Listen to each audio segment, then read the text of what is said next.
So Michael B. Jordan and Lori Harvey broke up. You see the title.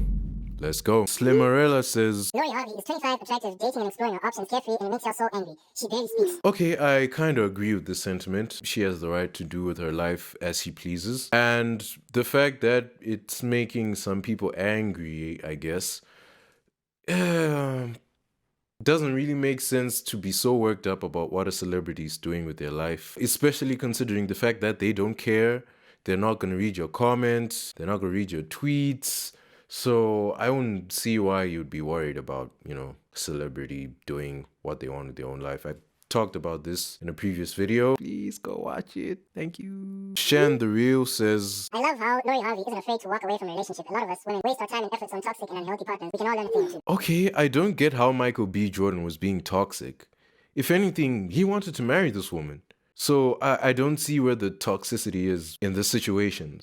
I really don't get what this person's trying to say. Santini12 says, At least Lori Harvey has the goal to leave where she's not happy. A lot of y'all are 3 to 7 years and a kid or 2 deep into a relationship. Y'all knew from the jump wasn't something you wanted long term. if the relationship no longer serves you the way you want, leave! I don't know what it is that she would have wanted out of this relationship if she knew that it might lead to marriage. I really can't say. Apparently, like Michael B. Jordan had arranged a sort of tunnel. I don't remember. I saw something like that on the internet where he was going to propose to her. So this man clearly had good intentions for her. He clearly wanted to marry her, but then some things just aren't meant to be. Allison says, Here's your reminder that you were not involved in Lori Harvey and Michael B. Jordan's relationship, so spare us all your long think pieces about why they didn't work out. I kind of agree with this statement because ultimately they're going to do what they want with their own lives. They're going to move on from this situation, and some time from now, no one's going to remember this.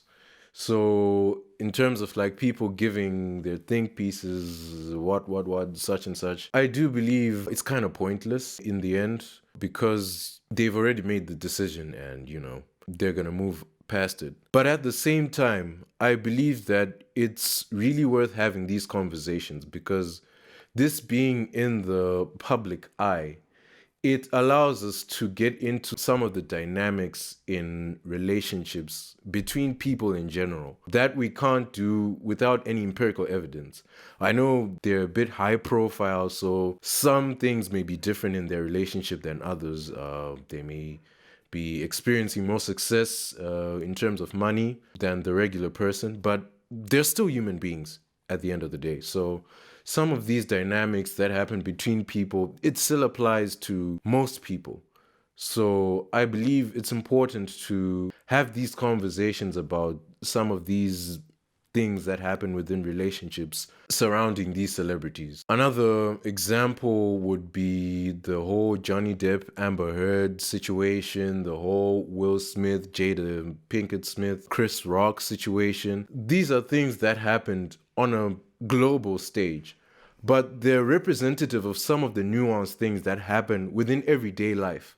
Being as high profile as this is, being in the public eye as this is, it allows us to kind of get into the specific situations that people go through on a day-to-day basis.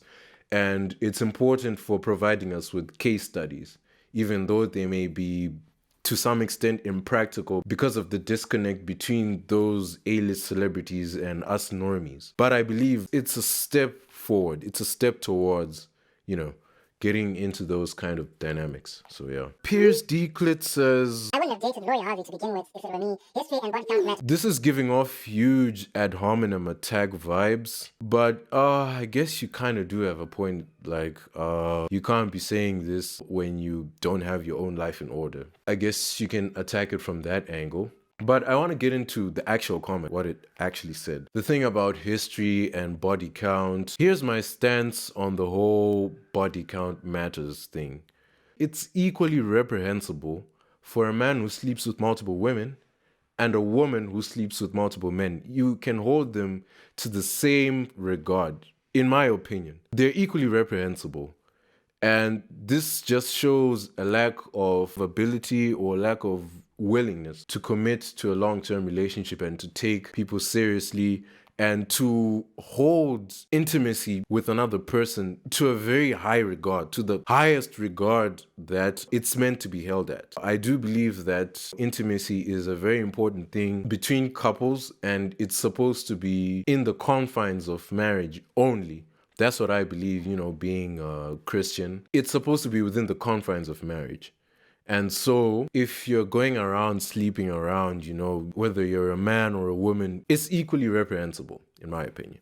But the reason why it becomes different between men and women is, let me give an example of something I've seen on the internet. If you watch soccer, there's a goalkeeper and there's a striker. The striker's value lies within his ability to score goals. And the goalkeeper's value lies in his ability to stop the striker from scoring goals. So in that regard, their value lies in different places. And you can give a real world example of two guys that are on the same team, actually, Cristiano Ronaldo and David De Gea. These are two of the best people at their positions, De Gea being one of the best goalkeepers in the world, and Cristiano Ronaldo arguably being the best player of all time, period, but one of the best strikers today.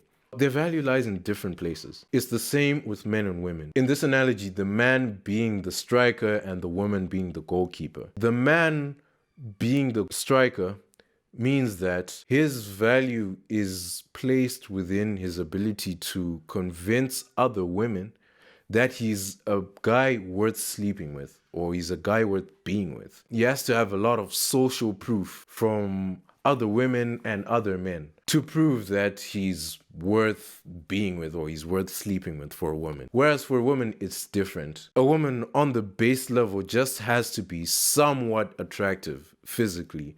And she's going to have the attention of lots of men, whether it be it online or, in person. The bar is not as high for a woman to be as worth sleeping with at the basic level as a man. So that's where the difference comes in. But generally speaking, it's equally reprehensible for a man and a woman to be sleeping with multiple partners. That's where I stand on that. So yeah. Arch says, if Lori Harvey could leave Michael B. Jordan, what makes you think your girl won't leave you?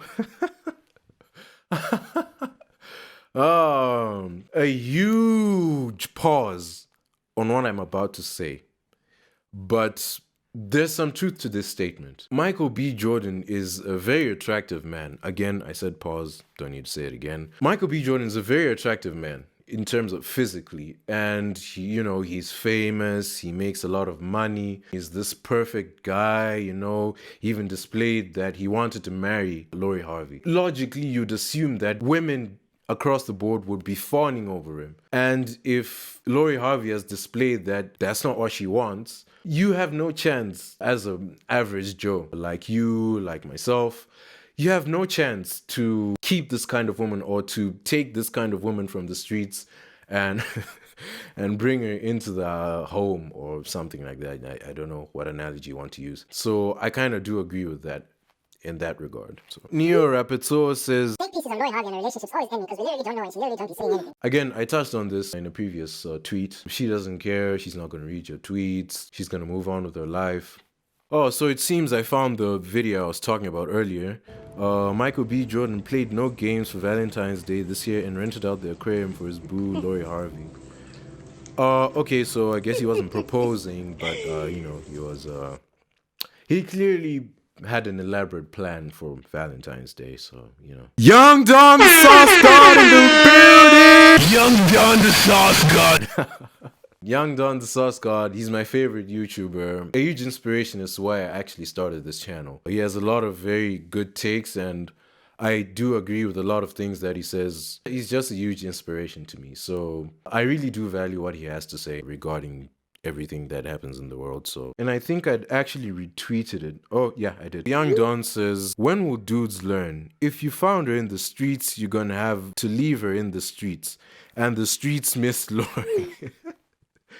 Apparently, Lori Harvey displayed some for the streets behavior in the past. I'm not really sure what her past is like in terms of like her past partners, But apparently, you know, she for the streets, at least with past precedents. So, you know, I think let me also type in Michael B. Jordan to just see if there are any different takes. The past ones were kind of focused on Lori, so, you know. Brand says he talking to Michael B. Jordan. I'm crying. It seems to be a quoted tweet from Steve Harvey. Slap yourself. I think what we'll do is we'll get into some of Steve Harvey's recent tweets as well. So sometimes we need to thank God for what didn't happen. So a lot of people thought that was aimed at Michael B. Jordan to say that he wasn't a good partner for his daughter. And also he didn't like him or something like that. I don't know. And then there was this response that was like, this is probably Michael B. Jordan. If you want to talk to me direct. Don't go through the corners. People on Twitter are so funny, man. Oh yeah, apparently this was Michael B. Jordan shortly after the whole news broke out, you know. People were saying that, you know, there's pain in his eyes, you know, everything, you know, he's smiling through the pain. You know what I'm saying? That's tough. Things are tough. Comment Family Feud if you're still here. Or like your thoughts on the video, whether you agree or disagree. I don't know, I can control.